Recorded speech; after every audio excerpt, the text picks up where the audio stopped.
Қайырлы күн, білім алушылар.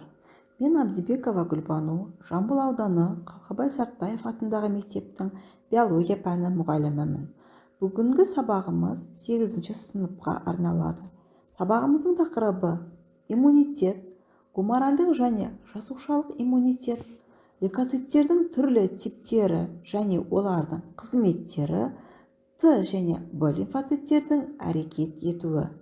Сабағымыздың оқу мақсаты лейкоциттердің түрлі типтерінің қызметтерін сипаттау, гуморальдық және жасушалық иммунитетті салыстыру.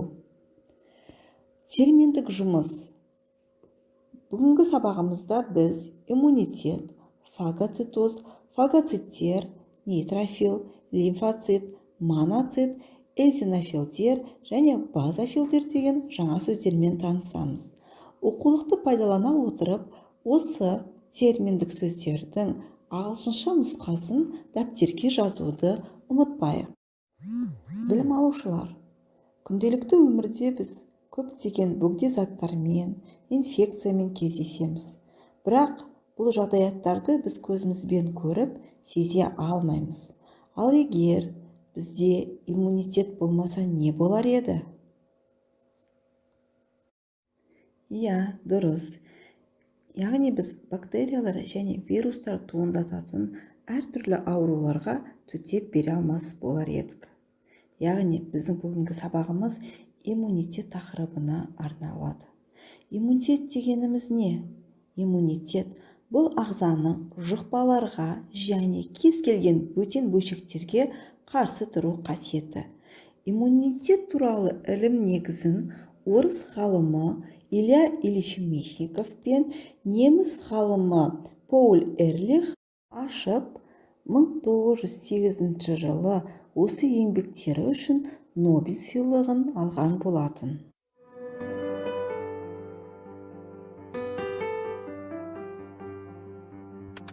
Сіздің қолыңызға маса отырды.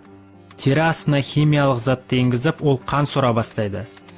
Егер шаққан жері күлдіреп, қызарып, қышу болмаса, сіз қансорғыштың бұл әрекетін байқамас едіңіз. Шаққанның салдары жағымсыз болғанымен, күлдірек бұл ағзаға инфекциялар мен түрлі аурулармен күресуге көмектесетін иммундық жүйенің денеңізді қорғауының белгісі. Иммундық жүйе бұл сіздің денеңізді кез келген қауіптен қорғау үшін жұмыла жұмыс жасайтын жасушалар, тіндер мен мүшелер жиынтығы. Онсыз біздің денемізге миллиардтаған бактериялар, вирустар мен токсиндер шабуыл жасайды. Сонда біз қарапайым қағаздан тілініп, немесе маусымдық тұмаудан өліп қалуымыз мүмкін еді. Миллиондаған қорғаныш аққан жасушалары лейкоциттер адамның иммундық жүйесінің маңызды бөлігі. Лейкоциттер жілік майында түзіліп, кейін қан мен лимфа жүйесіне енеді. Бұл жүйе ағзаны токсиндер мен әртүрлі қалдықтардан тазартуға қатысатын көптеген тамырлардан тұрады. Біздің денеміз лейкоциттерге толы. Микролитр қан құрамында 4000-нан 11000-ға дейін лейкоцит болуы мүмкін. Лейкоциттер ағзада айналып жүрген кезде өзін күзетші сияқты ұстайды. Олар адамның қанын, тіндері мен мүшелерін патогендік агенттердің бар жоқтығына тексереді.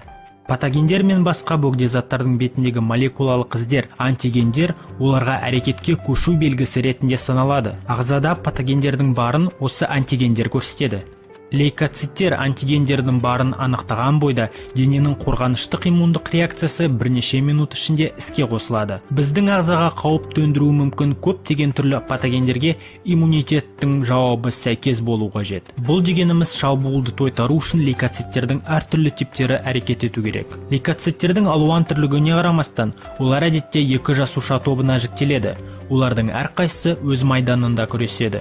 Бірінші болып алдыңғы қатарға фагоциттер шығады. Олар ағзаның иммундық реакциясын тудырады. Макрофагтар мен дендритті жасушаларды қанға жібереді. Ағзада айналатын бұл жасушалар жолда кездесетін бөгде жасушаларды жұтып жояды. Патогендерді жұту кезінде фагоциттер басқыншылардың антигендері туралы мәліметтерді талдайды да, бұл ақпаратты организмнің қорғанысын басқаратын лейкоциттердің екінші тобына, лимфоциттерге жібереді.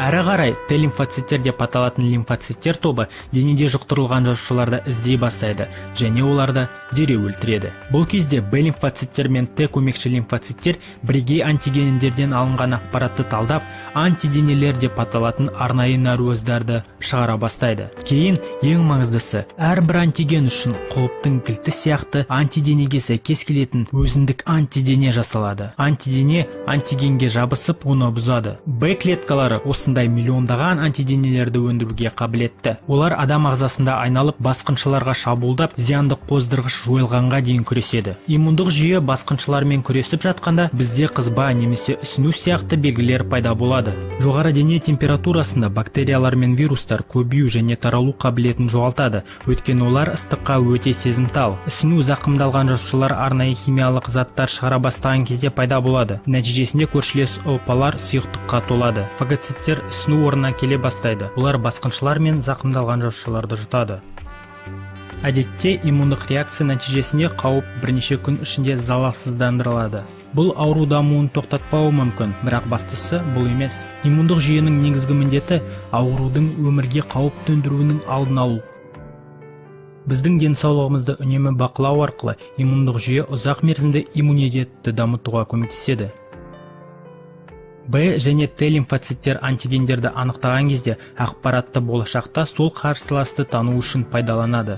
Егер дәл сол патоген біздің денемізге еніп кетсе, онда жасушалар лезде тиісті антиденелерді дайындап, патогенді тез залалсыздандырады. Осылайша біздің ағзамызда көптеген ауруларға, мысалы шешек ауруына қарсы иммунитет пайда болады. Бірақ бұның бәрі ойлағандай оңай емес. Көптеген адамдар аутоиммунды аурулардан зардап шегеді. Нәтижесінде иммундық жүйе қателесіп өз денесіндегі сау жасушаларға шабуыл жасайды. Аутоиммунды аурулардың себептері нақты анықталмаған, бірақ олар әртүрлі дәрежеде иммундық жүйені бұзып, артрит, бірінші типті қан диабеті және склероз сияқты ауруларды тудыратыны белгілі. Бірақ көпшілігіміз үшін сау иммундық жүйе өмір бойы 300-ге жуық ОРВИ шабуылын және көптеген басқа инфекцияларды жеңе алады. Иммундық жүйесіз бұл патогендер біздің денемізге үлкен қауіп төндіреді. Сондықтан келесі жолы суық тигенде немесе массаж шаққан жерді қасысаңыз, иммундық жүйеңізді еске алыңыз. Біз оған өз өміріміз үшін қарыздармыз. Енді мына кестені толтырайық. Бізге лейкоциттердің қызметтері берілген, енді осы қызметке сай келетін лейкоциттердің типтерін анықтаймыз.